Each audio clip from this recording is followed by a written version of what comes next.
see that? Hi. How are you? Good-looking people.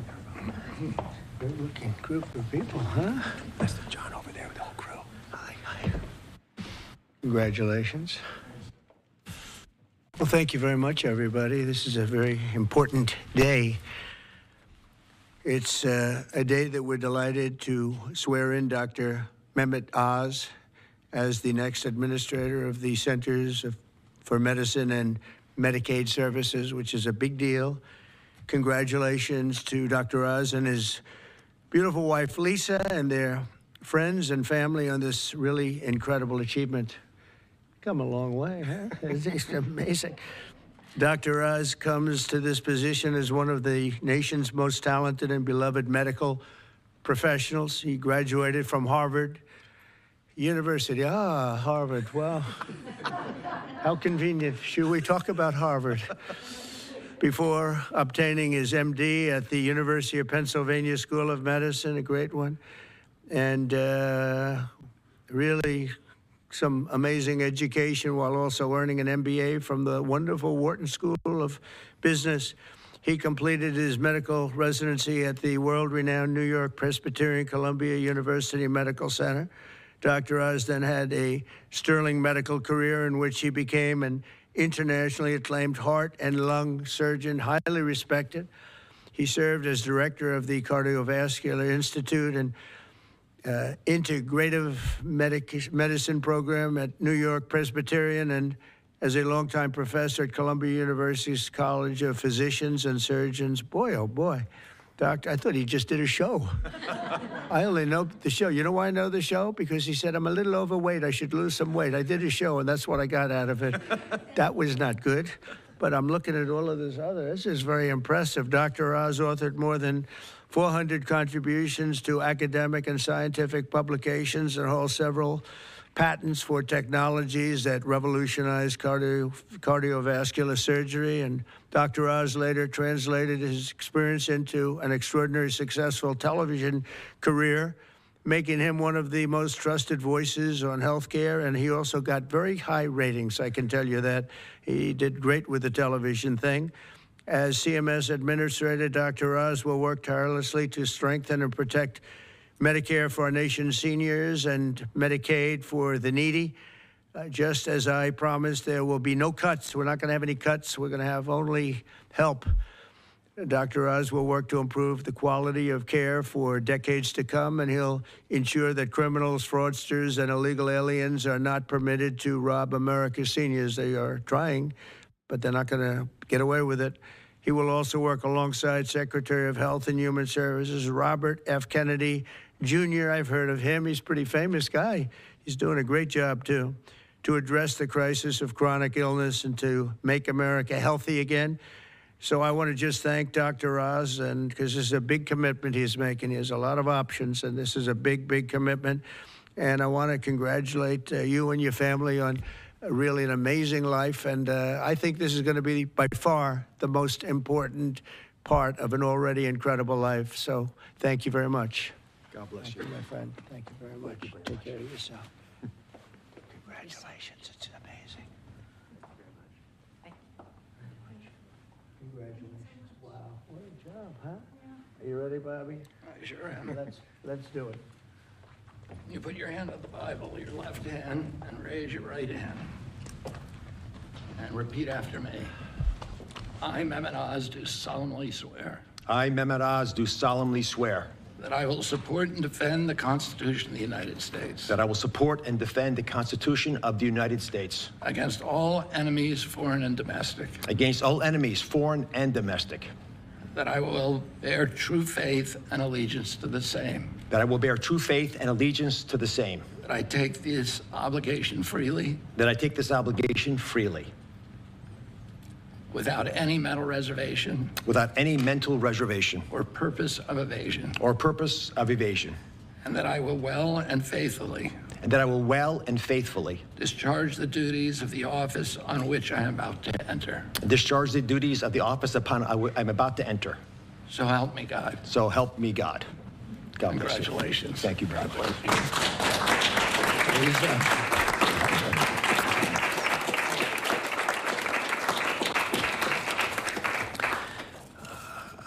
I've got to start off by thanking three people. Mr. President, thank you very much. God bless you for leading our nation, but also courageously leading the MAHA movement, really earnestly in your heart wanting to get America to be healthy again, and for giving me an opportunity to help with that mission. Secretary Kennedy has been leading the charge at Health and Human Services. A dear friend, like a brother, has done unbelievably courageous work because he's curious and he's started answering a lot of important questions. And I will treasure for the rest of my days your trust in me to help you with this progress. Thank you. And of course, Lisa, the family, but Lisa in particular, who's had an uncanny ability to identify opportunities and to always keep a clear North Star to keep our family grounded. God bless you, my beautiful one. Let me start with a simple premise. Every great society, everyone, has an opportunity to take care of its most vulnerable and treasures that opportunity. And we're a great people, so we will do the same. As we entered the main building, the Humphreys building, where Health and Human Services is located, there's a placard of Hubert Humphrey, and it says that it's a moral opportunity, a moral obligation of government to take care of people in the dawn of their life, the kids, in the twilight of their life, the elderly, the mature, the seniors, and those in the shadows of life, those struggling with disabilities. We want to provide America with access to great care. We want to save the public health insurance programs of this country. That's what President Trump asked me to do when he took this position to administer the programs at CMS. Now, if we're going to do that, you've got to be honest with each other. And a physician, President Trump, has to always do that, right? We've got to share news, so do presidents, that folks don't want to hear, but it's important for our well-being. So I'm going to give you 4 bullet points to remember. Bullet point number 1, and they're all numbered in order for a reason.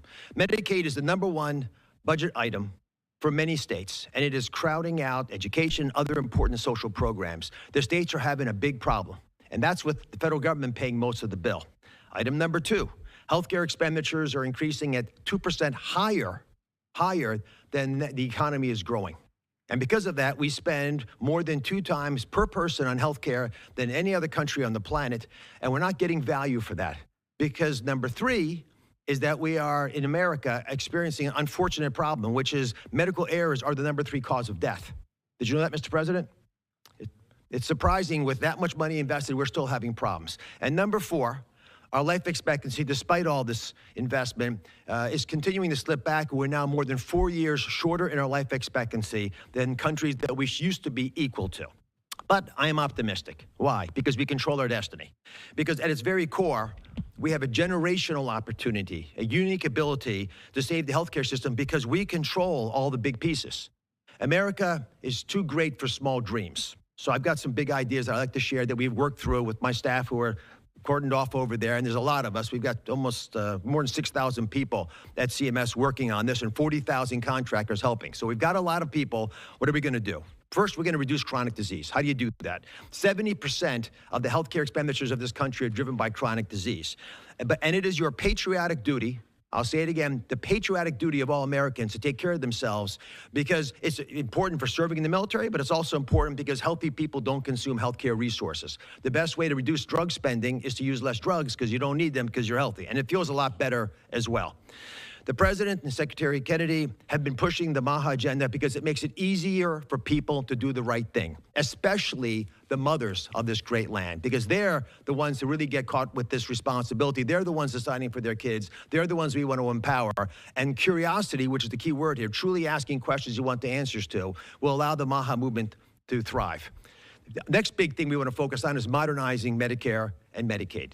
That's how Americans will get the care that they want, need, and deserve. We need to empower patients and providers, both. The doctors and the patients both have to be equipped with better tools. And the President is showing that he actually does love and cherish Medicare with all these executive orders, like the one on transparency, sir, that really helps us by making sure people are equipped with information. So you shine a light in the dark shadows where so much of the problems happen with the healthcare system. And remember, the most expensive care is bad quality care. That's what we want to stamp out. And finally, we want to crush fraud, waste, and abuse. This is stunning to me. I've got a message for all the bad guys from me, the Secretary, and the President.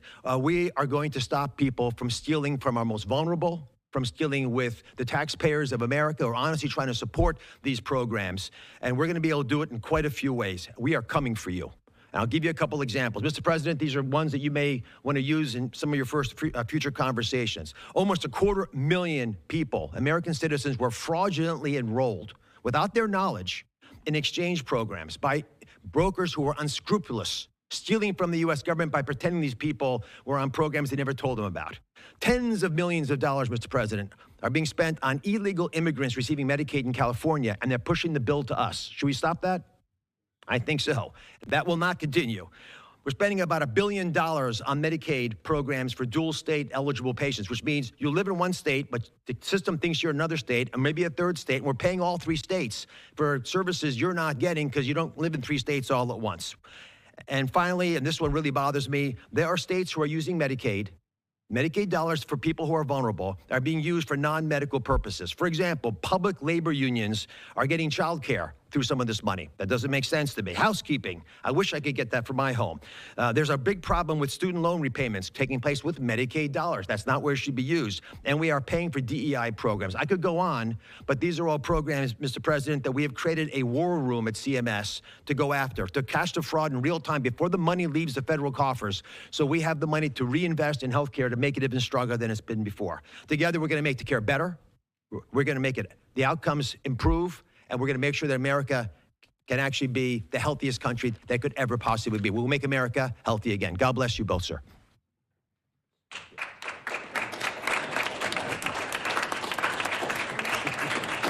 Any questions? Okay. Mr. President, Secretary Rubio Easy. Go ahead. Secretary Rubio said that the U.S. will have to figure out whether a deal can be done between Russia and Ukraine in a matter of days, or you will just move on. Yeah, very shortly. How many days is that? No specific number of days, but quickly. We want to get it done. We're talking about here people dying, and we're talking about over there people are dying also, like on average 2,500 young people, soldiers. They're not from America. They're not from anywhere else other than Ukraine and Russia. But we want to save these lives. So it's 2,500 a week are being killed in battle. It's a vicious battle with the best equipment, the best everything, and it is brutal. 2,500 young people a week. Some of them not so young, actually. They're getting older. They're getting older by the month. But 2,500 a week, and we're going to get it stopped ideally. Now, if for some reason one of the two parties makes it very difficult, we're just going to say you're foolish, you're fools, you're horrible people, and we're going to just take a pass. But hopefully we won't have to do that. Now, Marco's right in saying it. We want to see it end. Think of it. Every day, a lot of people are being killed as we talk about, as they play games. So we're not going to take that, and we'll see. I think we have a good chance of solving the problem, however. Yeah. Go ahead. Are you prepared to walk away completely from these efforts and these talks? Well, I don't want to say that, but we want to see it end. We want to see it end, yeah. Is Vladimir Putin stalling, in your view, Mr. President? I hope not. We're going to let you know about that soon if he is, but I hope not. He's got a big force out there, big force. It's a war that should have never happened. It would have never happened if I was president. That's a war, and it didn't happen for 4 years. That's a war that should have never happened. October 7th, Israel would have never happened. Iran was broke, and now we'll see what happens with Iran. We have a lot of them out there. We have a lot of things that we're working on right now that shouldn't have happened, none of it. Ukraine would have never happened with Russia. October 7th would have never happened, so you wouldn't have had all the problems in the Middle East. The Afghanistan embarrassment, probably the most embarrassing day in the history of our country, would have never happened. Inflation would have never happened. By the way, prices are down.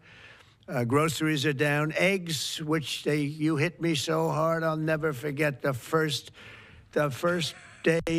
week in office, they were screaming at me about eggs. I said, what's going on with eggs?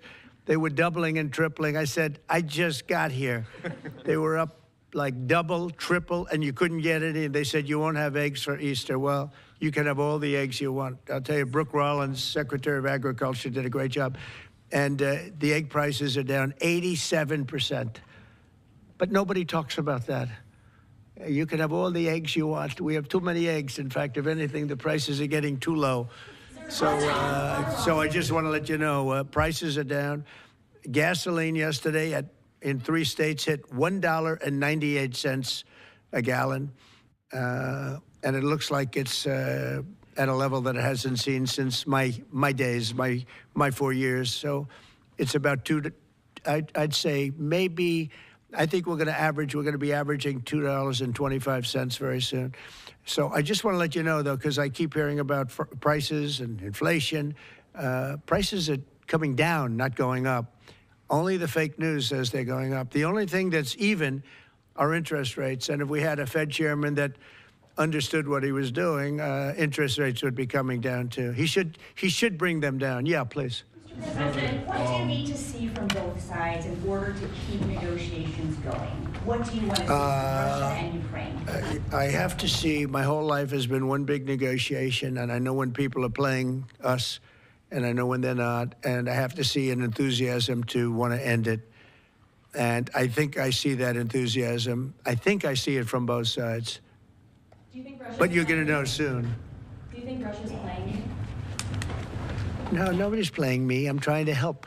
This was Biden's war. By the way, by me getting involved, they'll say, oh, Trump. This is not Trump's war. This is Biden. This is a war that should have never happened. Okay? Think of it. Those cities are crushed and crashed, and all those beautiful steeples, the most beautiful in the world, actually considered the most beautiful in the world, most of them are now smashed to smithereens, as they say, and lying on the ground in a million pieces. Those towns are crushed, the whole place. It's so horrible. And millions of people are dead, far more than you think. That's one thing you're going to get out of this war. You're going to find out that your estimates are far lower it's far worse than people think. Nobody's playing anybody. We are going to see if we can get it done. I think we have a really good chance of getting it done, and it's coming to a head right now. If you do decide to support Ukraine militarily, Say it. if you do decide to move on and take it past, Mr. President, would you then continue to support Ukraine militarily? Well, I'm not going to say that because I think we're going to get it done. There's a group of Venezuelan men down in Texas who have been alerted that they are soon going to be deported under the Alien Enemies Act. Have you authorized that operation? I don't know about the group you're talking about, but if they're bad people, I would certainly authorize it, yeah. I won an election in a landslide. We won all 7 swing states. We won by millions of votes. We won 2,750 districts to 505 districts, 2,750 to 505. That's why the map, when you look at it, is all red. And one of the biggest reason, I think the biggest single reason, actually, I'd like to say it's because of this, because I think they're going to come up with things that are incredible. But probably the biggest reason was because of the border and because of illegal immigration. And the people of this country want those people out.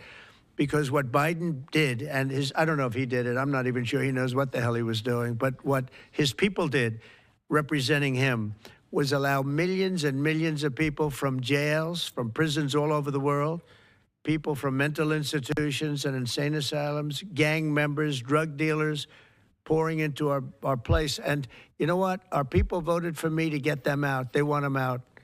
They want them out.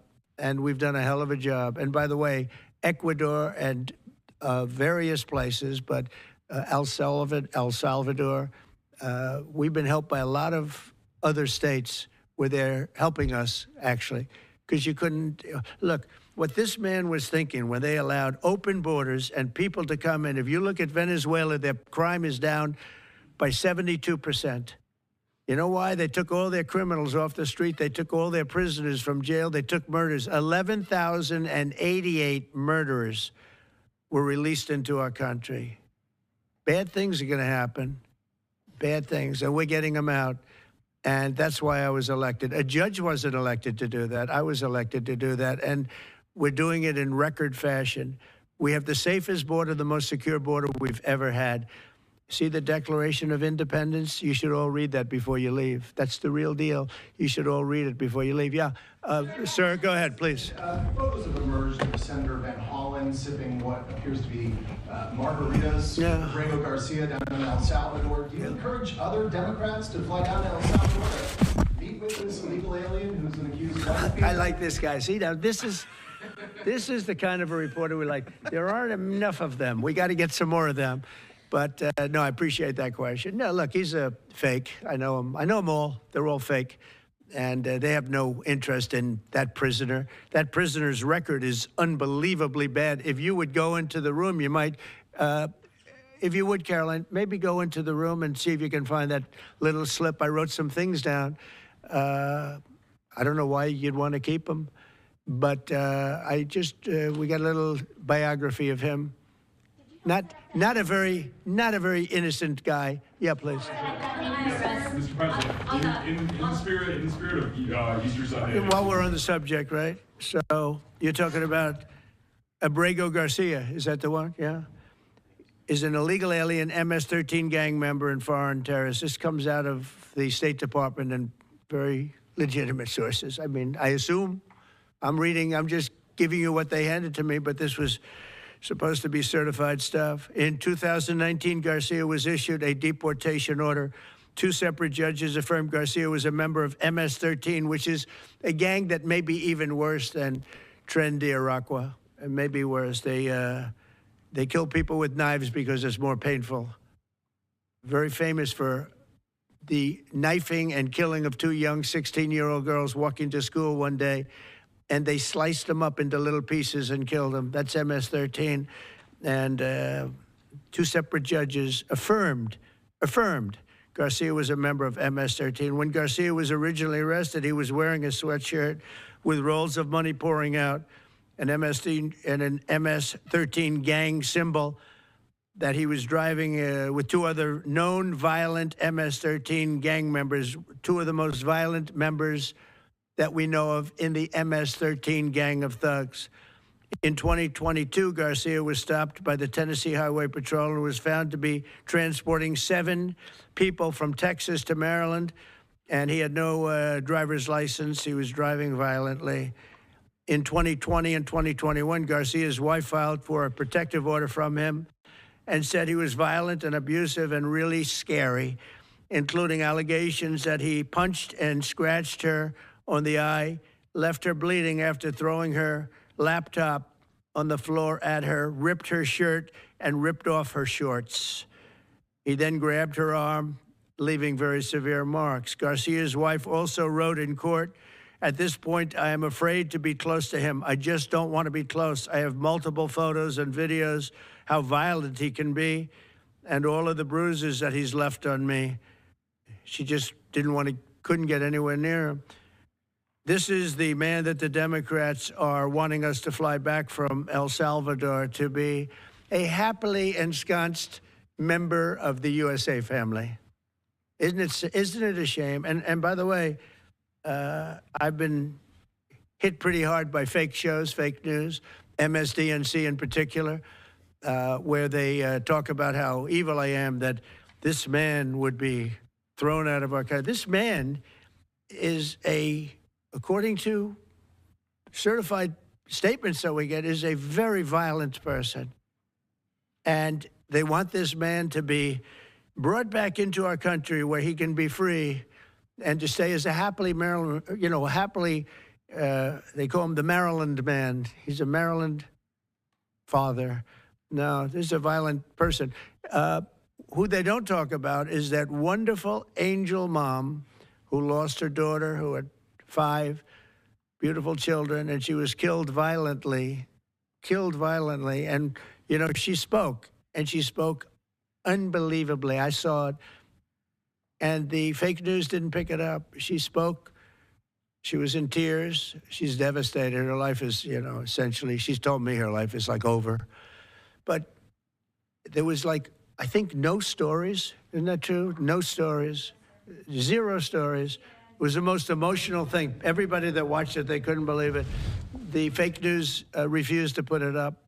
So it's very sad. And yet they talk about this guy like he's an angel. See the angel up there? They think he's like that, like a little angel. Would you be open It has no impact the way she did. Look at her. No impact. It's just unbalanced. Would you do the? Go ahead. What I would do. On Iran, would you be open to letting Iran keep some kind of civil nuclear program? No impact whatsoever. I'm for stopping Iran, very simply, from having a nuclear weapon. They can't have a nuclear weapon. I want Iran to be great and prosperous and terrific. I stopped them once they were broke and they didn't have any money for Hamas. They didn't have any money for Hezbollah. There wouldn't have been an October 7th disaster. They were broke. They had no money, and they weren't spending it to terrorist organizations because they had none. When Biden came in, he took all the sanctions off. China wasn't allowed to buy. I said, if you buy, because they're the biggest customer, I said, you buy 1 barrel of oil, just 1 barrel of oil from Iran, and you can't do business in the United States. And by the way, we have nice conversations going with China just to intercede, It's like really very good. But with Iran, they can't have a nuclear weapon. And if they have a nuclear weapon, you'll all be very unhappy. You'll all be very unhappy because your life will be in great danger. Yeah. Yeah. Ooh. Press out, press out.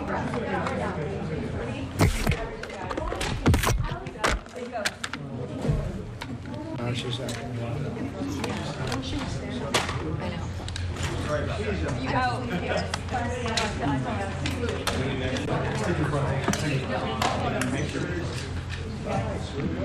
They got it early.